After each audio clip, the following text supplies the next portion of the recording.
Welcome to ஜாசியரமா. Hello friends, இன்னைக்கு நான் உங்களுக்கு செஞ்சு காமிக்க போகிற ரெசிபி நெய் மைசூர் பாக்கு.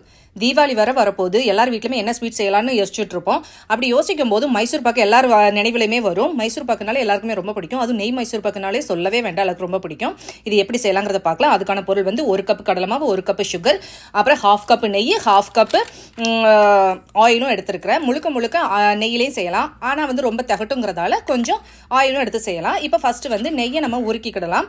அதுக்கு நான் வந்து ஒரு பாத்திரத்தில் வந்து நெய் எடுத்து வச்சிருக்கிறேன். நெய்யை வந்து லைட்டாக உருக்குனா மட்டும் போதும், சூடுலாம் ரொம்ப வர வேண்டாம். அதுக்கப்புறம் ஃபஸ்ட்டு கடலை மாவு நம்ம வறுத்துக்கிடலாம். இப்போ வந்து பாருங்கள், உருக்குன நெய்யை கப்பில் தனியாக எடுத்து வச்சுட்டேன். ஒரு அடுப்பை பற்ற வச்சுருங்க, அதில் ஒரு பேனை வைங்க. மாவை வந்து தட்டிட்டு நல்லா வாசனை வர வரைக்கும் வறுத்துருங்க. பச்சை வாசனை போகணும். அப்போ தான் மைசூர் பாக்கு வந்து நல்லா வாசமாக டேஸ்ட்டாக இருக்கும். இல்லைனா கடலை மாவுடைய பச்சை வாசனை வந்து லாஸ்ட் நம்ம சாப்பிடும்போது லைட்டாக ஒரு கசப்பு தட்டும். அந்த மாதிரி இல்லாமல் இருக்கணும்னா நல்லா வறுத்துக்கோங்க. அதுக்கப்புறம் ஒரு ஜல்லடையில் போட்டு நல்லா ஜலிச்சு எடுத்து வச்சுக்கோங்க, கட்டி இல்லாமல். இந்த மாதிரி நல்லா ஜலிச்சு எடுத்து வச்சுக்கோங்க. அதுக்கப்புறம் நம்ம எடுத்து வச்சிருக்கிற நெய், ஆயில் இது ரெண்டையுமே பாதி அளவுக்கு ஊற்றி நல்லா விஸ்க் வச்சு யூஸ் பண்ணி கட்டி இல்லாமல் நல்லா கலந்து எடுத்து வச்சுக்கோங்க. நல்ல ஒரு பஜ்ஜி பேட்டர் பதத்துக்கு நல்லா கரைச்சி எடுத்து வச்சுக்கலாம். இந்த மாதிரி செய்யும் போது நம்மளுக்கு வந்து நெய் மைசூர் பாக்கு ரொம்ப சாஃப்டாக இருக்கும். அதே சமயம் வந்து நம்ம பாகில் ஊற்றி கிண்டும் போது வந்து மாவு வந்து கட்டிப்படாமல் ரொம்ப ஈஸியாக நம்மளுக்கு கிளறதுக்கு வரும். இதுக்கு வந்து பக்கத்தில் இருந்து ஒரு ஆள் வந்து மாவு தட்டணுங்கிற அவசியம் இல்லை, ரொம்ப ஈஸியாக செஞ்சிடலாம். இந்த மாதிரி ரெடி பண்ணி வச்சதுக்கப்புறம் இப்போ பாகு வந்து சுகர் சிரப்பு வந்து ரெடி பண்ணலாம்.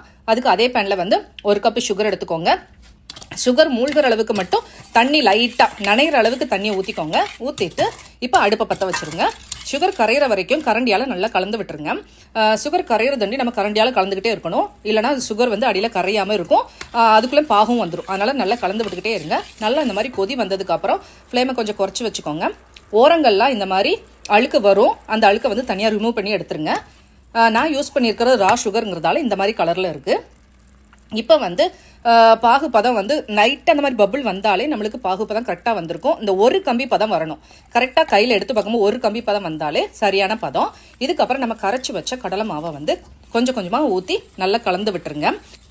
ஒரு கையில் மாவை ஊற்றிக்கிட்டு இன்னொரு கையில் விஸ்க் யூஸ் பண்ணி நல்லா கலந்து விட்டுருங்க. ஃப்ளேமை வந்து நல்லா சிம்மில் வச்சுட்டு நல்லா கலந்து விடுங்க.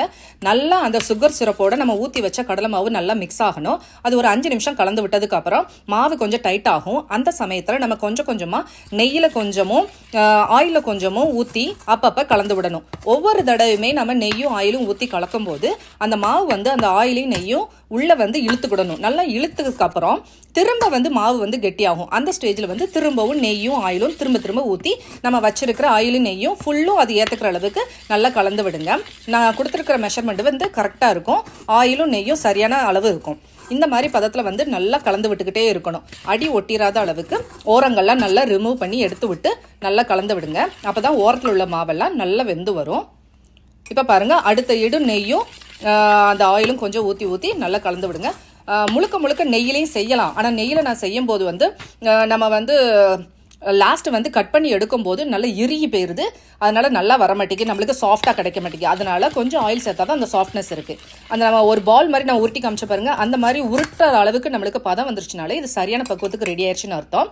லாஸ்ட் வந்து நம்ம ஸ்டவ் ஆஃப் பண்ணிட்டு இருந்த நெய்யும் அந்த ஆயிலையும் ஊற்றிட்டு ஸ்டவ் ஆஃப் பண்ணதுக்கப்புறம் 1 நிமிஷம் நல்லா கலந்து விட்டுருங்க. கலந்து விட்டால் மாவு வந்து நல்லா இந்த மைசூர் பாக்கு வந்து பதம் வந்து சரியாக இருக்கும்.